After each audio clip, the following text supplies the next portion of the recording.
A minha preocupação é as batalhas que surgem hoje, principalmente dentro do cristianismo.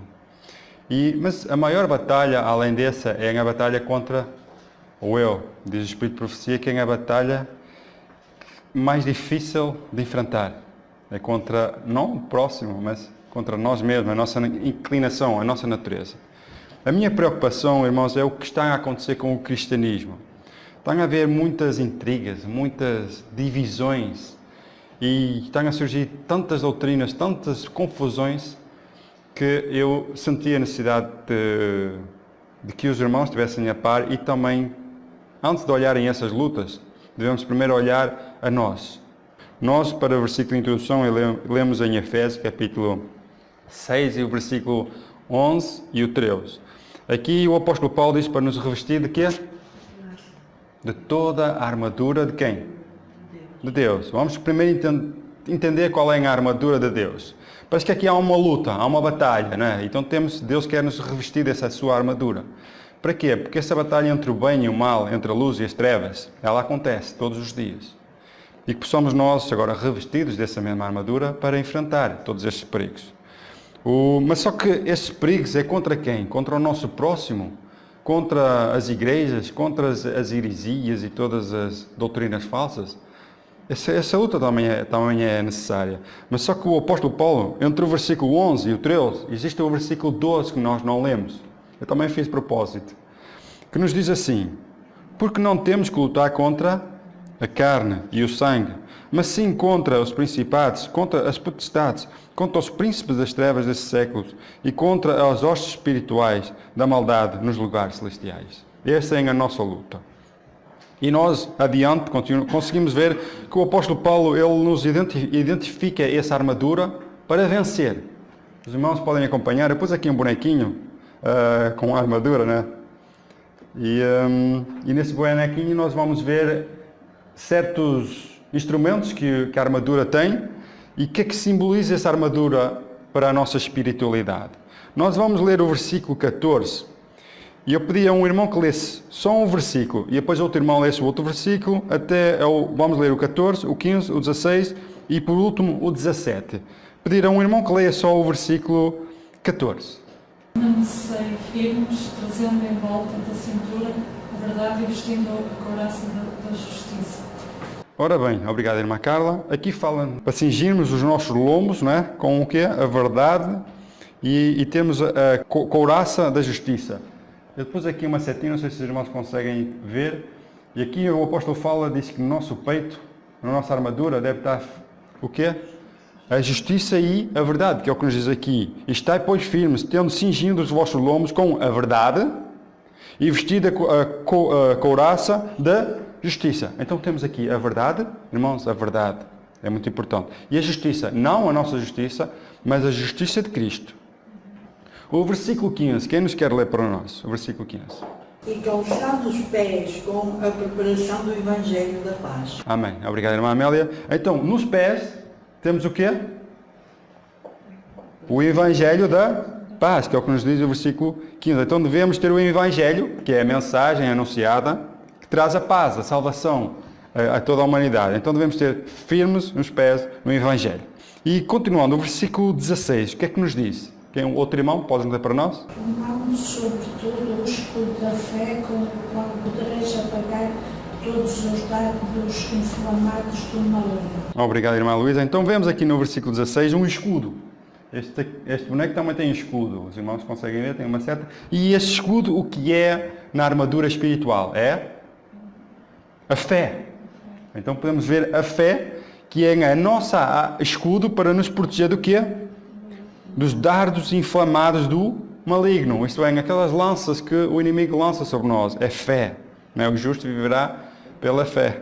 E agora, para terminar, vemos dois objetos na armadura que completam então a armadura que nós devemos cingir. O versículo 17. Quem nos quer ler para nós? Irmão Peixoto, o versículo 17, se faz favor, para nós. Tomai também o capacete da salvação e a espada do Espírito, que é a palavra. Amém. Então vemos aqui dois objetos. O quê? O capacete e a espada. Então o que é o capacete? A salvação, a certeza da salvação, irmãos. E o que é a espada? A palavra de Deus. Nos diz aqui. É o Espírito que é a palavra de Deus. Então, esta é a armadura. Vemos aqui já, resumido em Efésios capítulo 6, versículo 10 ao 20. O que é que vemos? Revestidos de toda a armadura. E qual é essa armadura? Justiça, fé, verdade, salvação, a palavra de Deus e o Evangelho da paz. É isto para quê? Para resistir ao quê? Ao que está a acontecer realmente no mundo, principalmente dentro da cristandade. Para que possamos lutar contra essas potestades. Porque, irmãos, no livro da Escola Sabatina, que é o estudo da oração, a lição passada, que é orando pelo Espírito, diz aqui que toda a espécie de doutrinas falsas, heresias e enganos satânicos estão desviando a mente das pessoas. E para quê? Para impedir que o Espírito de Deus atue. Porque diz aqui, porque sem o Espírito e o poder de Deus, será em vão o trabalho pela verdade presente. Estão a entender? Então, o objetivo de Deus é que concluímos a verdade, a mensagem que Ele nos transmitiu para transmitir ao mundo. A última verdade presente, já mais confiada a mortais, foi confiada a este povo para transmitir ao mundo prestes a perecer. E realmente hoje, o que existe dentro da cristandade, principalmente dentro da cristandade, e por falar mais, dentro do advento, tanta divisória, tanta intriga, tanta doutrina, enfim, até eu fico preocupado comigo mesmo. Estão a entender? Porque nós temos que preocupar-nos, temos que levar a sério isto. Temos que preocupar. Senhor, não permitas que o inimigo venha para destruir a obra que Tu queres criar. Mas, pela graça de Deus, Deus diz que terá homens de aguda percepção, íntegros e fiéis a Deus, e que esses homens vão levar a verdade avante. Infelizmente, essa verdade ela será escarnecida e ridicularizada, mas estudada e com oração, ela brilhará cada vez mais. Então, dentro deste propósito, esta é a grande batalha que nós temos, é a batalha contra o eu. Infelizmente, haverá sempre intrigas, mas nós precisamos ter um espírito voluntário, humilde, deixarmos sermos como criancinhas aos pés de Cristo, para que Ele nos possa conduzir. Irmãos, o grande mal da humanidade é agir independente de Deus, que nos leva a transgredir, a fazer as nossas próprias vontades e a cair. Foi exatamente o que aconteceu com Eva. Satanás seduziu Eva para agir independente de Deus. Porque Satanás disse, quando tu comeres do fruto que Deus disse para não comeres, tu serás como Deus, saberás o bem e o mal. Então houve aqui uma insinuação para Eva, agora Eva agiu por ela mesma, pensar que ia ter mais capacidade. Exatamente a mesma tentação que o tentador usou com Eva, usou com quem? Com o nosso Salvador, com Jesus. Jesus já há 40 dias parecia de fome e já não comia nem bebia, há 40 dias e 40 noites. E no momento em que ele estava mais fraco, estão a entender? Satanás agora aproxima-se dele disfarçado em anjo luz e diz, tu és o Filho de Deus, não é? Estás a sofrer tanto, sem comer, sem beber, tens poder para transformar essas pedras em pão, transforma essas pedras em pão para comer, se és o Filho de Deus. É claro que Jesus era o Filho de Deus, e é claro que Jesus tinha poder para transformar aquelas pedras, só que Jesus, se agisse por iniciativa própria para usufruir-se a Ele mesmo, isso era agir independente de Deus, estão a entender? Então aí ele transgredia, aceitava e ouvia Satanás e acabava por nos perder por completo, porque a missão de Jesus era nos salvar. Então Jesus agora usa a palavra de Deus, a espada, para vencer o ataque do inimigo. Não só de pão viverá o homem, mas de toda a palavra de Deus, que sai da boca de Deus. Então vemos aqui a arma de Jesus. Infelizmente é o que surge dentro da cristandade. É agir achando que eu penso assim, eu conheço assim, eu escrevo um livro assim, eu tenho esta ideia assim, e acabam por dar ouvidos ao inimigo e agir independente de Deus. E é claro que isto vem a confusão. E provoca até estragos na obra de Deus. Irmãos, será que isto não aconteceu no tempo de Jesus com os discípulos? Será? Isso é o que acontecia mais, não é? Entre os discípulos. Mas agora vamos falar entre os discípulos de João Batista e os discípulos de Cristo. Sabem que muitos seguiam a João Batista e creram e foram batizados. E depois, muitos também creram em Jesus e seguiram a Jesus. E agora vamos ver aqui no relato de João capítulo 3, vamos ler o versículo 22 a 26. O João capítulo 3, quem não conhece, fala naquela entrevista que Jesus teve com Nicodemos. Então Jesus começa a falar com o mestre de Israel. O mestre de Israel é aquele que ensina as escrituras sagradas, a lei. E Jesus começa, aquele que não nascer de novo não pode entrar no reino de Deus. Então temos que entender o que é nascer de novo. Então Jesus ensina a Nicodemos sobre essas coisas e usa elementos terrenos para explicar. É interessante que João Batista também vai usar uma linguagem parecida com a Jesus para falar aos seus discípulos. Mas vamos dentro deste contexto, depois dessa entrevista, terminar, entre Jesus e Nicodemos, diz o versículo 22. Depois disto, foi Jesus com os seus discípulos para a terra da Judeia. Estava ali com eles e batizava. O que é que podemos encontrar aqui no versículo 22? Que Jesus, junto com os seus discípulos, também batizavam. E o versículo 23. Ora, João batizava também em Enom, junto a Salim, porque havia ali muitas águas, e vinham ali e eram também batizados. Porque ainda João não tinha sido lançado na prisão. O que é que está a acontecer aqui? Houve então uma questão entre os discípulos de João e os judeus acerca da purificação. E foram ter com João e disseram-lhe: Rabi, aquele que estava contigo além do Jordão, do qual tu deste testemunho, é ele o batizando, e todos vão ter com ele. O que é que encontramos aqui? Parece uma disputa. João Batista batizava, agora vêm os discípulos e muitos seguidores de Cristo agora são batizados com Jesus. Estão a entender? O que é que nós podemos entender aqui? Irmãos, se nós damos ouvidos ao inimigo, estão a entender? É um motivo para causar estragos na obra da salvação. Vamos ver o que é que o Espírito de Profecia, o desejado de todas as nações, nos diz sobre este assunto. E vamos conhecer também um bocadinho sobre João Batista e o caráter de João. Nos diz assim: por meio dessas palavras, tentou Satanás a João, conquanto a missão deste parecesse prestes a concluir-se, seria ainda possível o quê? Prejudicar a obra de Cristo. Houvesse ele, João, se doído por si mesmo, isto é, ofendido, ou expressado desgosto ou decepção por ser despojado, e estaria lançados o quê? As sementes da dissensão. Incitados os ciúmes e a inveja, tornando-se sério o obstáculo ao progresso do Evangelho. Então vemos que estas palavras é: Senhor, tu, aquele que tu anunciaste, agora também está a fazer a mesma coisa que tu fazes. Isto é, está-nos a roubar seguidores. Estão a ver a mente das pessoas naquele tempo?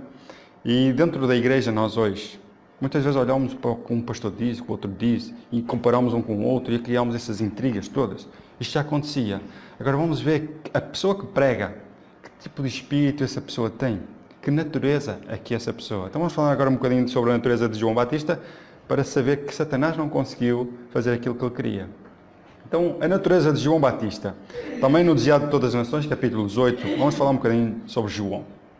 João tinha por natureza as faltas e as fraquezas comuns à humanidade. Mas, irmãos, o toque do amor divino transformara. Pairava numa atmosfera não contaminada pelo egoísmo e ambição, e muito acima da miasma, que é a degradação dos ciúmes. Não manifestou nenhuma condescendência com o descontentamento de seus discípulos, mas mostrou quão claramente compreendia suas relações com o Messias e a alegria com que a saudava aquele para quem preparara o caminho. Então, o que é que podemos entender aqui sobre a ação de João Batista? Primeiro, João Batista também tinha por natureza as faltas que nós temos, as fraquezas comuns à humanidade. Mas aqui, o que é que diz aqui? Que está aqui em amarelo? O toque do amor divino. Infelizmente, é isto que falta na cristandade. É o amor divino. Porque se existe o amor divino, existe amor uns com os outros. E em vez de atacar-nos, vamos corrigir. Estão a entender? E impedindo que Satanás use isto para criar divisões. Estão a entender? Então vamos aqui buscar um bocado desse Rabi, desse homem de Deus, João Batista. E vamos ver agora qual foi a resposta que João Batista deu aos seus discípulos. João capítulo 13, versículo 27, 28 e 29. Que nos diz: João respondeu e disse: o homem não pode receber coisa alguma se não lhe for dado do céu. Vós mesmos me sois testemunhas de que eu disse: eu não sou Cristo, mas sou enviado adiante dele. E agora estas palavras: aquele que tem a esposa é o esposo, mas o amigo do esposo que lhe assiste e ouve, alegra-se muito com a voz do esposo. Assim, pois, já este meu gozo está cumprido. Irmãos, o que é que João Batista respondeu? Primeiro, João Batista disse que não era o Messias, não era Cristo, mas que era o mensageiro que iria preparar o caminho. Mas também diz que nada virá aos homens se não for dado por Deus. E agora ele usa aqui uma ilustração de um casamento, o esposo e a esposa, e que o amigo do esposo, não é? O verdadeiro amigo do esposo, alegra-se com o esposo para que aconteça o casamento. E quando esse casamento estiver realizado, então o amigo descansa e alegra-se por isso. E essa era a missão de João Batista. Vamos ver o que o Espírito de Profecia nos diz em Enviar a Todas as Nações, capítulo 18, sobre essa resposta. João apresentou-se como o amigo que serviu de mensageiro entre os noivos, isto é, entre a noiva e o noivo, preparando o caminho para o enlace, para a união. Quando o esposo houvesse recebido a esposa, estava cumprida a missão do amigo. Ele se regozijaria na felicidade daqueles cuja união promovera. Assim, João fora convidado a encaminhar o povo a Jesus, e seu prazer era testemunhar o êxito da obra do Salvador. Disse ele: assim, pois, já este meu gozo está cumprido. E o que é que ele diz, irmãos? É necessário que ele cresça e que eu diminua. Estão a entender? O problema é que neste tema de hoje, que é a batalha do eu, é que acontece sempre o inverso. Cristo diminua, não é? E que o eu cresça. Quando a realidade é que deve ser ao contrário. Infelizmente, esse espírito existe no mundo, existe na igreja. Porque aqueles que querem se destacar. Agora, de acordo com estas palavras, é necessário que ele cresça e eu diminua. O que é que podemos aprender com isto? O que é isso? É necessário que ele cresça e eu diminua. Vamos deixar então o Desejar a Todas as Nações responder em relação a isto. Nos diz: o coração do profeta vazio de si mesmo. Estão a entender o que é o eu diminua? O coração do profeta vazio de si mesmo, mas, o que é que diz aqui? Cheio da luz divina. Né? Encheu-se da luz divina. Ao testificar da glória do Salvador, suas palavras eram quase iguais às do próprio Cristo em sua entrevista com Nicodemos. João disse: aquele que vem de cima é sobre todos. Aquele que vem da terra é da terra e fala da terra. Aquele que vem do céu é sobre todos. Parece que estamos a imaginar Jesus a falar a Nicodemos: o vento sopra onde quer. Ouves a sua voz, sabes de onde vem, não sabes de onde vem nem para onde vai. Assim são todos aqueles que são nascidos do Espírito. Estão a entender? Agora, o que aqui que nos quer dizer é que nós terrenos, muitas vezes nos empenhamos em compreender as coisas do céu, quando mal sabemos as coisas da terra. Estão a entender?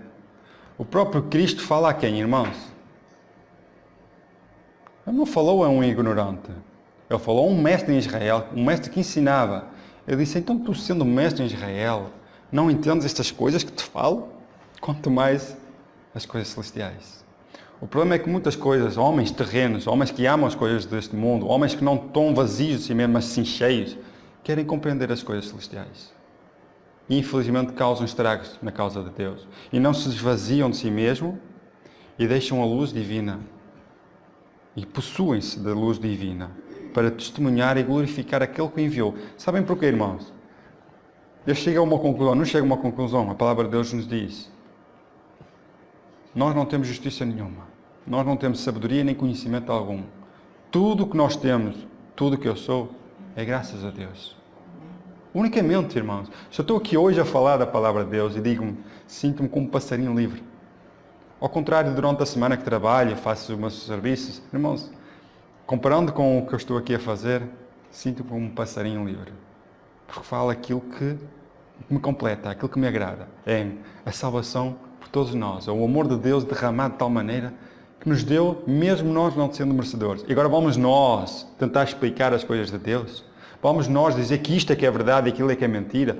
Vamos nós colocar doutrinas e pensamentos nossos, escrever livros em relação àquilo? Vai o eu estar em evidência quando aqui diz o contrário? É essa a batalha que nós temos diariamente enfrentar. Irmãos, é preciso compreender a nossa natureza. Então olhamos a João Batista, que ele não tinha inclinação para os ciúmes, para a inveja, para todos esses argumentos que aconteceu dentro de um coração perfeito de um anjo. Estão a entender? E João Batista nasceu de homens, só que teve uma educação diferente. Ele foi chamado para uma missão. Deus pode fazer isso por nós também. Podemos ser transformados. Ele pode tirar o egoísmo dentro de nós. O eu, Deus quer tirá-lo de nós, para que deixar o seu Espírito atuar nos nossos corações. Vamos então compreender um bocadinho da nossa natureza. Diz no livro, é um livro de meditações para conhecê-lo, está 24 de maio, na parte de 24 de maio, e diz assim este parágrafo nessa meditação. Somos naturalmente inclinados a desejar nosso próprio caminho e vontade. Mas quando a transformadora graça de Cristo toma posse do nosso coração, a indicação do coração é: Senhor, o que queres que eu faça? Essas foram as palavras de Saulo, quando caiu do cavalo e quando teve aquele contacto com Jesus, né? Senhor, o que queres que eu faça?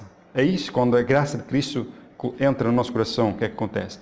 Quando o Espírito de Deus opera em nosso interior, somos levados a querer e a fazer o bom prazer do Senhor. Então há obediência no coração e na ação. Quando a graça de Cristo entra na nossa vida, no nosso coração, e quando o Espírito de Deus opera no nosso interior, somos criaturas novas. Podemos dizer que nascemos de novo, porque Jesus disse-vos disse, é necessário nascer de novo. E quem não nascer do Espírito não pode entrar no reino de Deus. Então é necessário nascer da água, arrependimento, e do Espírito, para entrarmos no reino de Deus. Isto é, entrarmos numa fase agora de anunciar a palavra de Deus, proclamar, testemunhar de Jesus. Então é isso que acontece quando nós somos transformados pela graça de Cristo na nossa vida. Senhor, o que queres que eu faça? É essa a natureza. Agora, como no meio de tanta cristandade, não é tanta divisão que existe hoje, podemos reconhecer os verdadeiros seguidores de Cristo. Como? O que é que Cristo, vamos ver se os irmãos encontram, o que é que Cristo disse para reconhecer que somos discípulos de Cristo? Algum irmão quer nos dizer? Nisto saberão? Não. O que é que nos diz João capítulo 13, versículo 33?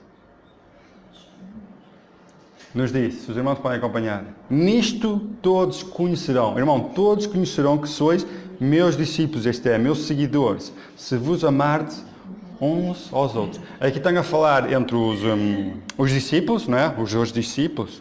Ele diz a esses discípulos que o mundo conhecerá que eles são seguidores de Cristo se eles tiverem amor uns com os outros. Isto é, dentro do círculo familiar deles, dentro da família espiritual, eles devem ter amor uns com os outros. E não descendências e desuniões. Estão a entender? Então, a verdade dos verdadeiros seguidores de Cristo é amor entre eles. E nós podemos encontrar aqui também no Espírito de Profecias já todas as nações, que nos diz, esse amor é o testemunho de seu discipulado. Isto é, o amor, esse amor é o testemunho do seu seguidor.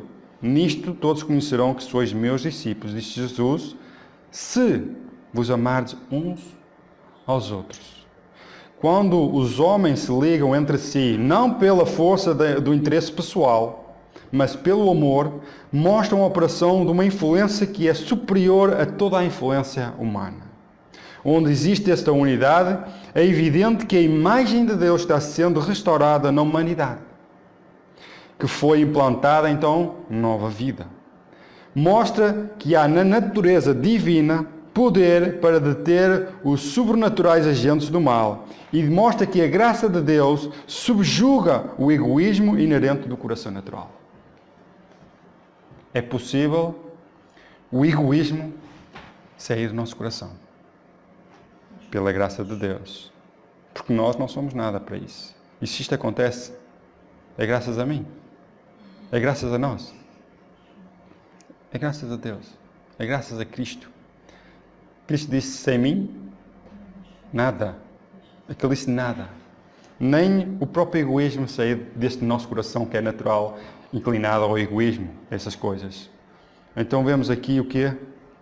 O amor dos irmãos uns pelos outros. Aliás, a lei de Deus, ela baseia-se no amor a Deus e no amor ao próximo. E estamos a falar no amor entre nós, cristãos. Entre nós, grupinho aqui que aqui nos encontramos. Devemos ter amor uns pelos outros. E o mundo lá fora saberá que nós somos seguidores de Jesus, somos seus discípulos, se nos amarmos uns aos outros. Se ninguém aqui achar que está acima do outro, se ninguém aqui achar que sabe mais que o outro, e quem assim e impõe as suas ideias. A salvação é individual. Cada um é responsável por si mesmo. Agora, nós devemos transmitir a luz que recebemos. Quanto mais transmitimos, mais recebemos. Mas precisamos, antes disso, amar a Deus. Daí Jesus disse... Ele não disse, ele pergunta, amas-me? A quem é que ele disse isso? A quem? A Pedro. E quantas vezes ele disse isso a Pedro? 3 vezes. 3 vezes ele perguntou a Pedro, Simão Pedro, tu amas-me? 3 vezes. E João, sim Senhor, tu sabes que eu te amo. Ele apacenta as minhas ovelhas.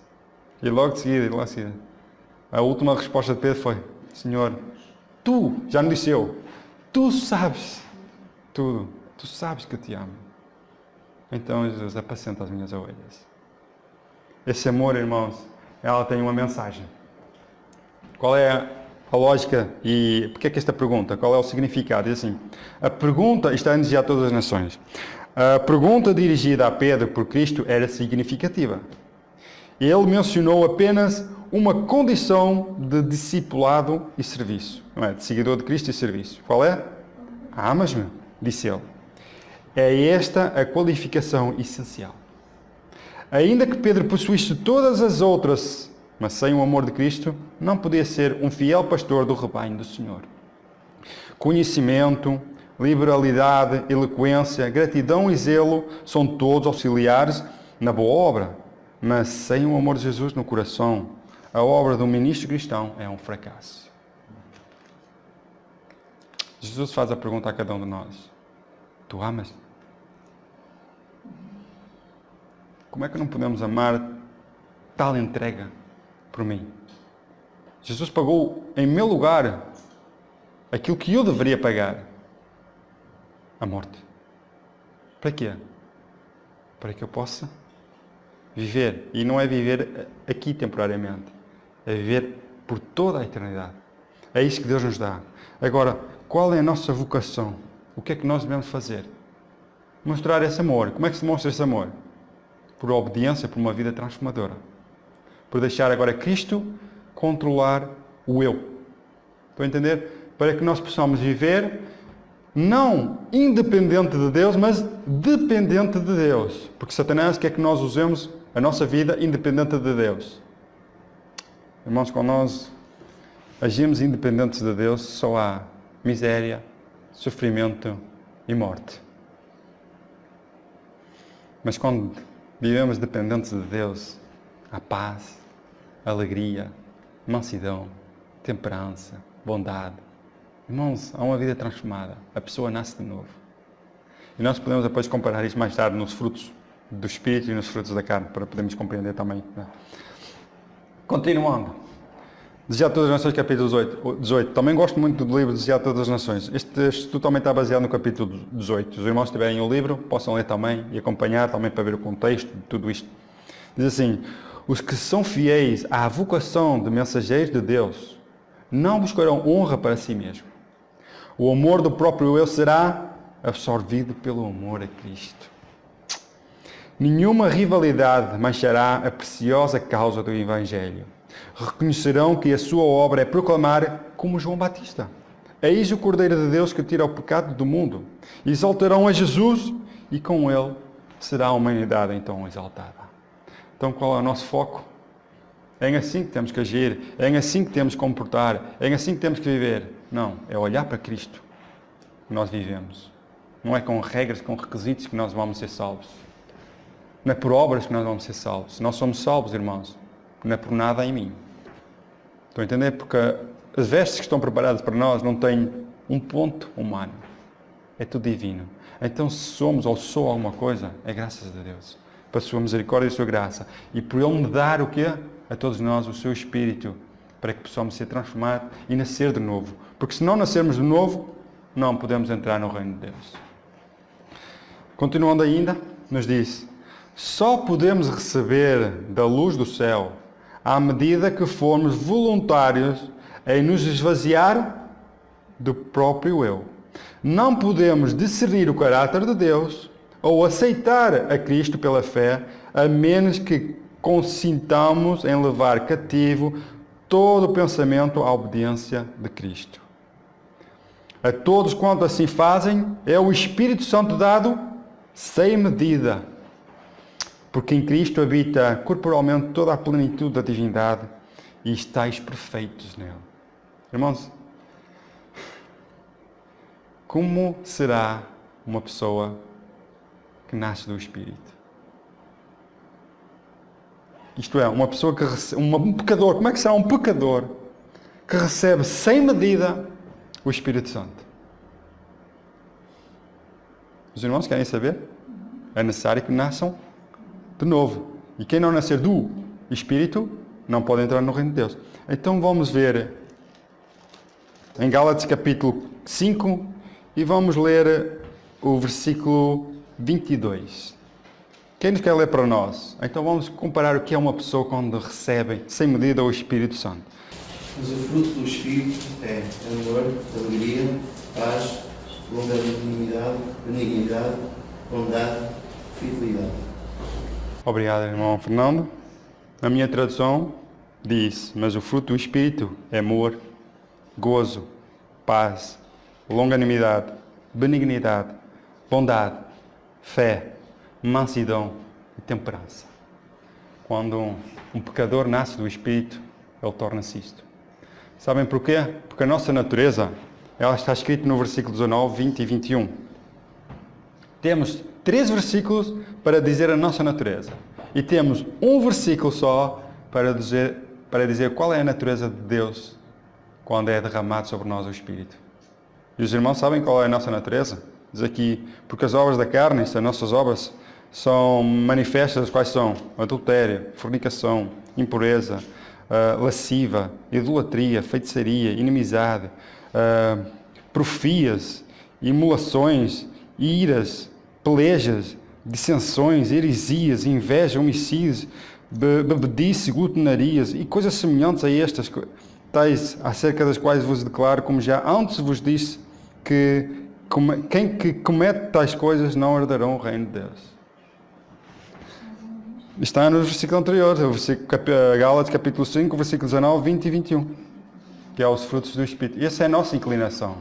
Estão a entender? O apóstolo Paulo fala aos Gálatas para eles deixarem estas idolatrias, estas invejas, estas contendas, mas para que possam nascer de novo, para que possam herdar, isto é, receberem o Espírito Santo para poderem entrar no reino dos céus, porque dizem, aqueles que têm estes atributos, estas não é características, enfim, estas coisas por natureza, eles não podem herdar o reino de Deus. Por isso é que Jesus disse: não te admires de te terem dito que necessário é nascer de novo, mas nascer do Espírito. Estão a entender? É isto que nós precisamos, é nascer do Espírito para que possa haver em nós amor, gozo, paz, longanimidade, benignidade, bondade, fé, mansidão e temperança. Para que nós possamos perdoar os nossos irmãos, amá-los, para que nós possamos ajudar o nosso próximo, para que nós possamos estar mais próximos de Cristo e menos do mundo, e vencer então esta batalha que Deus já venceu por nós. Agora nós precisamos fazer a nossa parte e lutar. Então nós só podemos receber esta luz quando nos esvaziarmos do eu, quando aceitamos a Jesus pela fé e nós deixamos que Cristo nos guia. Estão a entender? Que o seu Espírito nos guia. Então diz que quando o Espírito Santo, então ele é derramado sobre nós. E diz que é sem medida. Estão a entender? Que Deus nos abençoe realmente a este propósito. Para terminar este tema sobre a batalha do eu, vamos abrir em Gálatas capítulo 2 e o versículo 20. Nós já estávamos em Gálatas, vamos um bocadinho para trás. E o capítulo 2 e o versículo 20 nos diz: o que é que o apóstolo Paulo disse quando nasceu de novo? Porque Paulo era Saulo. Ele disse: já estou crucificado com Cristo, e vivo não mais eu, mas Cristo vive em mim. E a vida que agora vivo na carne, vivo pela fé no Filho de Deus, o qual me amou e se entregou a si mesmo por mim. Deus quer fazer de nós este exemplo que o apóstolo Paulo viveu. Não viver mais eu. O eu não está mais independente de Deus, mas que o eu torna-se dependente da vontade de Deus. E Deus quer colocar essa vontade em nós. E infelizmente hoje nas batalhas que existem, principalmente dentro da cristandade, o mundo acaba por estragar e dificultar o Evangelho. Mas sabemos que Deus tem tudo controlado. Ele permite que muitas coisas venham, que a mentira possa crescer. Mas está escrito que não suportarão essa doutrina. Está escrito que a verdade ela será transmitida a todo mundo, este Evangelho. E então toda a gente irá decidir e tomar a sua decisão. Para terminar, eu quero ler em 1 João que diz: porque todo o que é nascido de Deus vence o mundo, e esta é a vitória que vence o mundo, a nossa fé.